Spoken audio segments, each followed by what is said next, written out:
I have a dream, that's all I need. I'll make it happen with some work and belief. Know what I want. Welcome to the debut video on my new channel, Brock Talks. What I'm going to be doing on this channel is just going over things that I have concerns about, saw, find interesting, want to just chat about. So today's video, we are going to be talking about Adam Sandler's Uncut Gems, which I feel like an insane person because I hated it. I know hate's a strong word, but I strongly, extremely, exponentially dislike this movie very much. And it let me down. It took Adam Sandler, the Holy Trinity, and just shit on my chest. Really, dude? Why? Yeah, Billy Madison, Happy Gilmore, and Waterboy, the Holy Trinity. So I go like this. What is wrong with you, dude? I don't.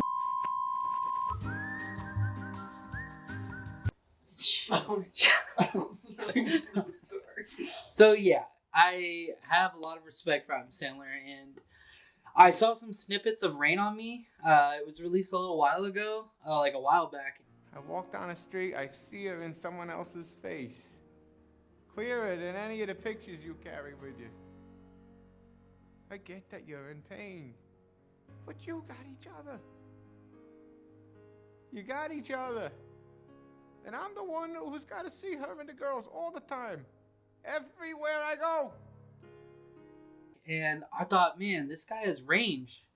I'm excited to see a Oscar-winning performance is what they were marketing it as. A 99% on Rotten Tomatoes, just an extremely amazing film.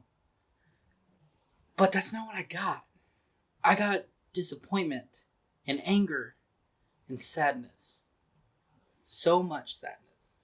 So I'm going to be dropping into on my 3 reasons, or really my 3 criteria for what makes a good movie. 1, character. 2 is going to be plot.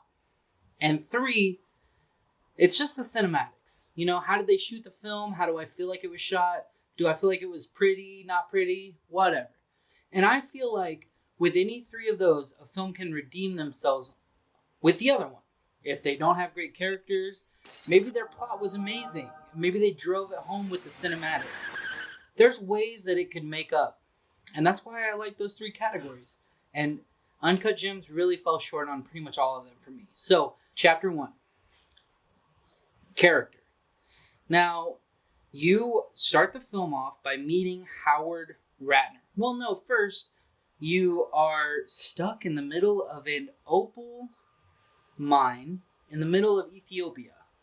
And you're like, man, I feel so bad for these people. They're going through hell to get these opals.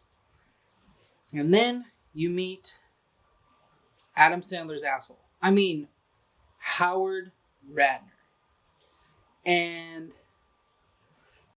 from his asshole on, it's pretty much downhill from there. So he's a jeweler in New York, and he doesn't seem like a good guy. Pretty much the first words out of his mouth are, Hi, how are you? Congratulations. it really just sounds like a dog with peanut butter stuck to the roof of his mouth. I can't understand a word you said the whole time. Did you eat some peanut butter or something?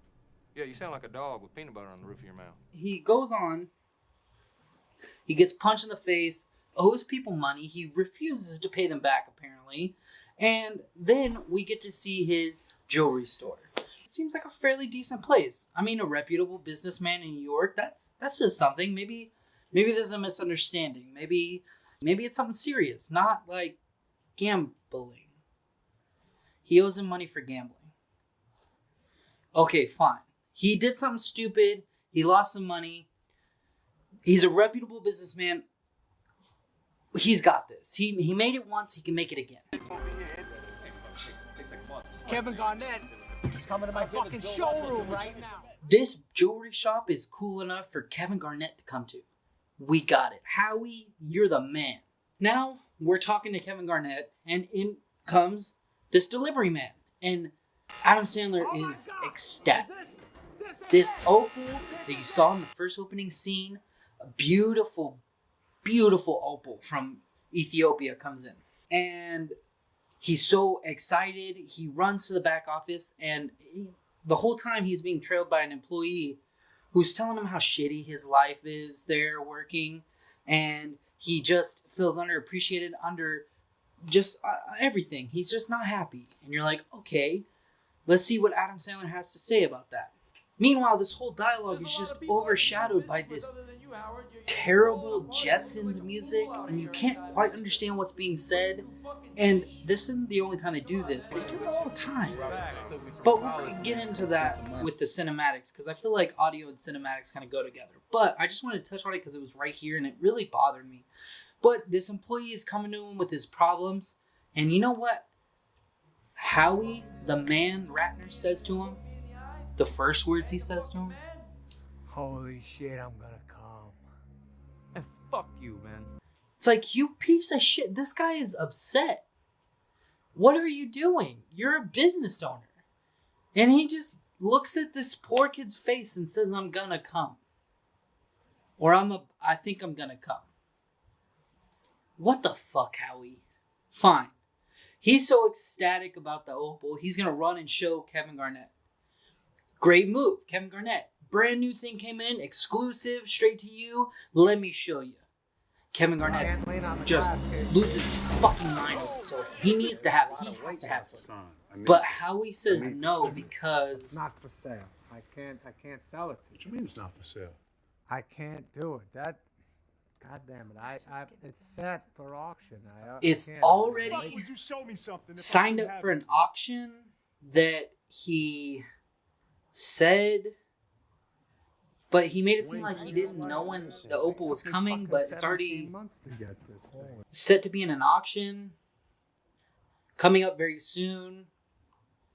But he didn't know when he was going to get it, or even if it really existed, because all he saw of it was pictures over the whole world, basically, a world away. Like, who would sign up for an auction before they saw the product, before it got graded? This is a reputable jeweler. That's not heard of. That's stupid.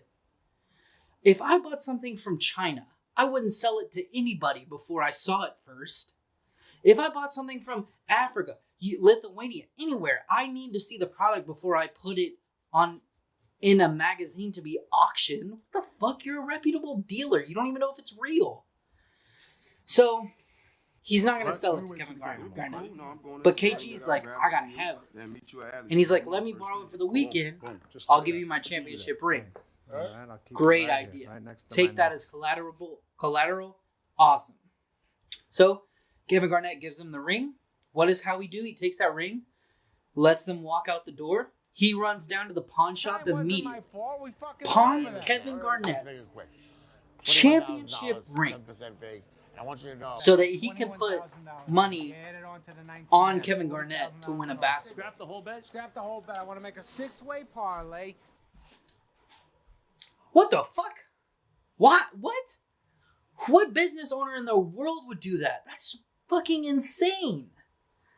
We're not talking about some person that's been owning a business, maybe their first business or something. We're talking about a reputable dealer who has clients, who's been doing it for a while, who makes enough to afford rent in New York. What? Not likely. I hate to be the one to say it, but not likely. So we have to overlook that issue as well. But he does it. He goes. He makes a huge bet. A bet that's, I believe the guy said, impossible or crazy or out of his mind, ludicrous. Something. It's just not a very good bet. So he makes that bet. Okay, fine. Howie hits big on it. When I hit big on a scratcher for $40, I run my ass straight to the gas station and I pick up my money. He let it sit for 1-2 days. He hit so big. The odds on some of those things are like 50-1. What's $20,000 50-1? Or yeah, it's like That's a hell of a lot of money. And he just lets it sit overnight. Then he's at a play with he's at his daughter's play. The people he owes money to show him. He gets in a little scuffle. You're like, okay, Howie, show him what's up. He's not going to show him what's up. He gets taken, gets told that they went to the bookie that took the money and got their money back before the bet was taken. So it wasn't a real bet. So not only did Howie lose the money, but he also never really placed the bet because the game bookie let these other people come in and say, hey, Howie owes us money and we want it back. So like, you know that money he gave you? That's ours. Again, extremely lazy writing and not like it. But we'll let that slide too. So they tell Howie, and Howie's pissed. You fucked me! You fucked me! Okay? They strip him naked, completely naked, rip off his underwear too, and throw him in the trunk of his car. And how does he get out of that predicament? That's crazy. He's completely naked. Well, I guess he's had a phone. I guess we missed that on the colonoscopy, but he had a phone hiding up his fucking ass because he just pulls his phone out of nowhere and calls his ex-wife or separated wife. I don't even know what the fuck to call him. He's got a girlfriend. Him and his wife aren't doing too hot. He's barely there for his kids. He just went to the play where it seemed like a struggle to even get him to go to the play in the first place.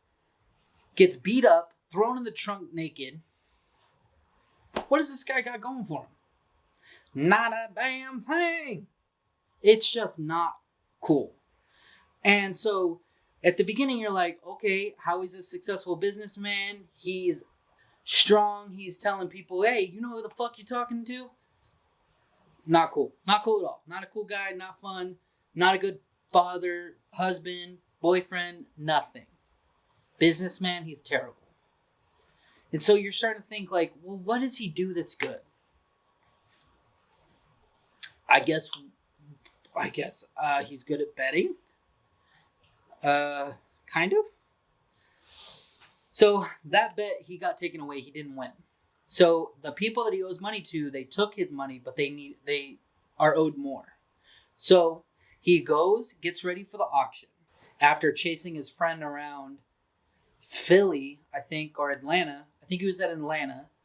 Chasing his friend around Atlanta, trying to get his Opel back. In walks Kevin Garnett. Kevin Garnett gets stuck in the front entrance, and it's like really awkward, and it takes a long time, and it's just really confusing. Like, he seems to be the only person that knows how to open that door. When you enter the scene, it seems like the other employees have been working there for a while, and Howie just kind of walks in whenever he wants. What if that door jammed when he's not there? He seems to be the only person that knows the trick to get it open. What kind of business is that? You have customers. Okay, fine. We'll overlook the whole door mishap that took way too fucking long. He finally makes it to the place, and even though Kevin Garnett had his Opel, and then he gets it back, they had enough time to grade it with their stone expert. The stone expert says it's not as much as we thought it was. A highly graded auction place, printed catalogs without actually seeing or verifying that something existed, put a value on it before they ever graded it, but now they're putting out corrections because the grading wasn't correct off of what they thought was coming. Give me the phone. So, can I speak to her, please? Can I speak? They're putting the corrections out, and Adam Sandler, this business savvy person, goes up to them and he tries to convince the lady to take out the inserts, the correction inserts. And how does he do that? Does he prove to her that the appraisal's wrong? No, he just kind of does this like third grade, like, oh yeah, you want me to tell her? Yeah, she said to pull them out. Like the assistant that's wearing a Rolex is gonna be like, oh yeah, okay, and take them out. No, she's not. So Howie comes up with a plan too. What is that, Howie? What's your plan B? Well, he's going to have his cousin upbid the auction so that he can get more money. Who the fuck does that? You're a businessman. Fair enough. He wants to do that. Maybe he'll remain anonymous so people don't look badly down on his business.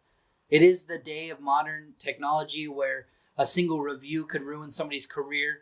Fine. Maybe he left. Nope. He sat in the audience the whole time. Oh, maybe he never made it known that person was with him. Maybe they came up with this plan in the sanctity of their home and did it in secret. Nope. They did it in the front lobby. Loud as fuck. Okay? That doesn't add up.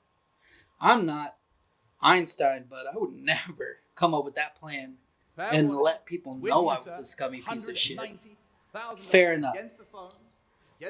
His cousin does win the auction, and now Adam Sandler has to pay him back. And they're arguing out front of the auction that they just rigged. Loud as fuck. Why? It's just such lazy writing. Why would you have your character rig an auction with somebody that's blood, that people know is blood because they're there to support him? Have him do that. Yell about it in the lobby before. Yell about it in the lobby after. And like, oh yeah, this is a businessman in New York. Just typical shit. Yes, all right. I'm not from New York. I don't know how it rolls down there. But if that's how business is done down there, I don't ever want to try New York style pizza because I might get fucking shanked on my way out of the goddamn building trying to get fucking breadsticks. Like, what the fuck is going on? It wasn't easy. So, goes to Damani. I've already taken it out. Kevin Garnett finally decides to buy the Opal off. What does he do with the money that Kevin Garnett just paid for the Opal? Well, he makes up with the girlfriend that he got in a fight with a few seasons ago, threw shit all over her in the front lobby of his workplace, makes up with her and has her fly to, like, I don't think it's Las Vegas because New York to Las Vegas would be a while, and they did it like really fast. Again, there's really no perception of time in this movie.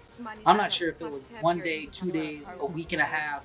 All I know is Kevin Garnett, the main player of the Celtics, is in New York that day, and somehow they fly the same day. Him and Garnett fly the same day to go put this bet. And Garnett hasn't even warmed up or anything for the game that he's about to be in. He's still in New York. It's so confused. Time just doesn't make any sense. And the reason we know that it's right then is because he walks Garnett out. He reaches around the corner, gives his girlfriend the money. She leaves. He walks Garnett out. And then the goons that he owes money to come in, and the issues immediately happen. So there's no lag. There's not days. It's just immediately. So Garnett and his girlfriend fly to wherever the fuck, place bets. Garnett goes to warm up, play, get checked out by the trainer. You know, all the normal pregame shit that happens before an NBA game.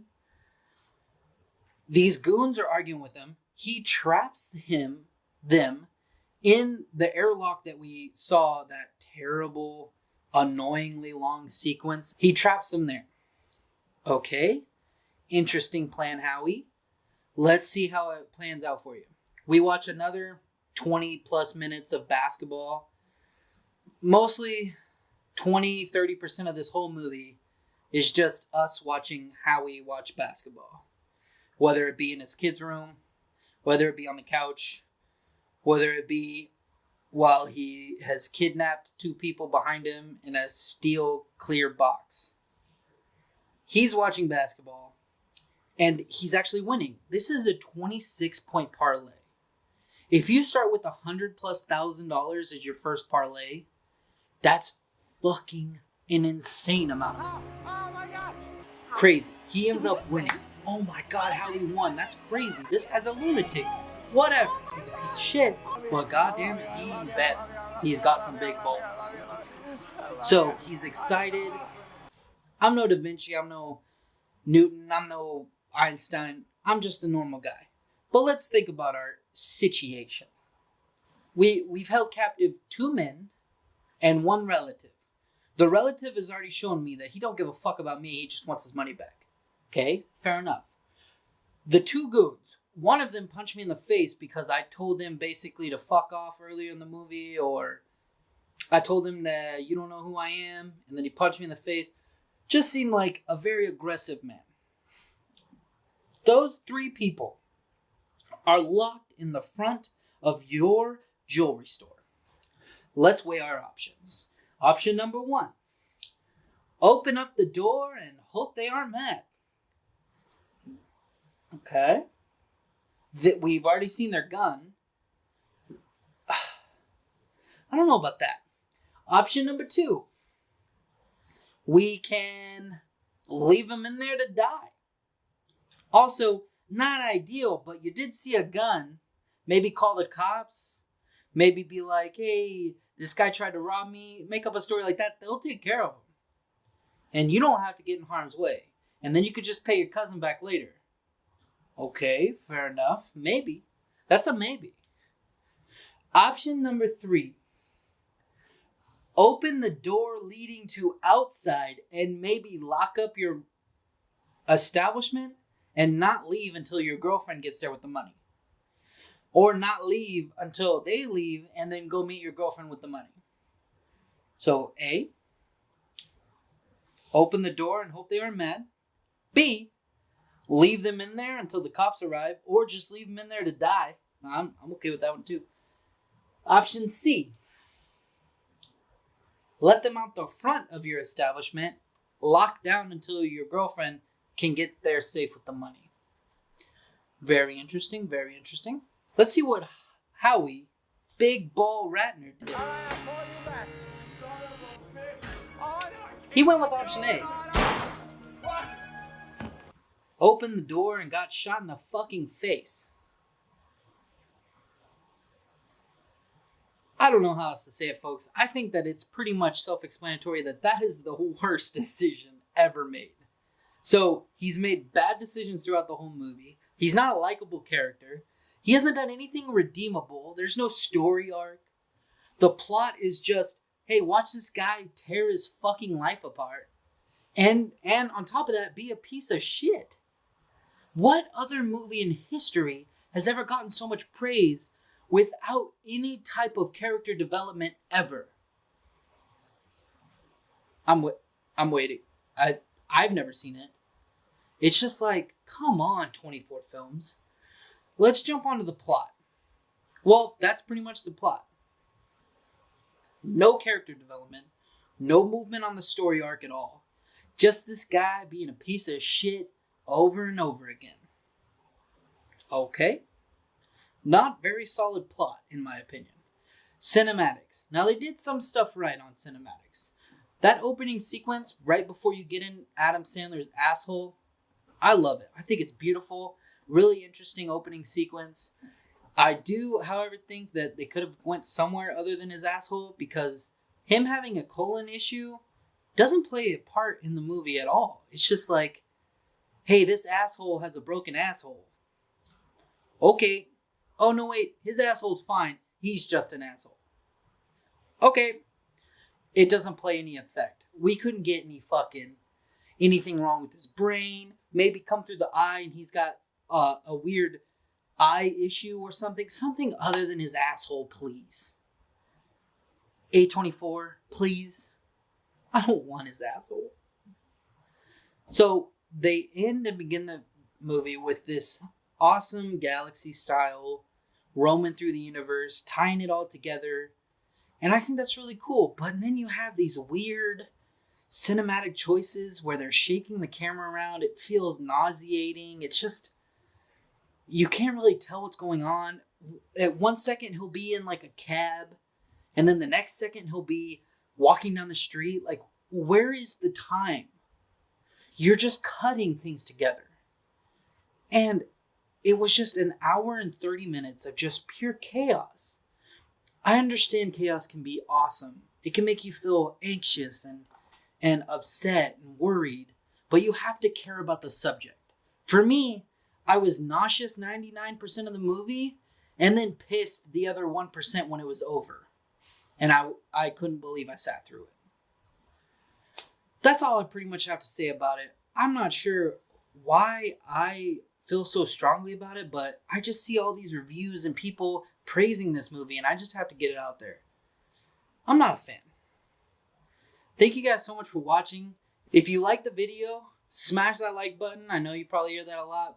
If you have any comments, throw them down below. I'd love to hear what you guys thought about it. Am I crazy for thinking this movie is complete dog shit? Am I not? Is it right? Correct? Tell me what you think. And can we just get Adam Sandler a good movie? An actual movie that's in contention with an Oscar before he dies of colon fissures or whatever. Please. Thank you guys so much for stopping in. This channel is strictly for like commentaries, my thoughts, and things like that. So stick around, throw a like, thumbs up if you like it. I already said that.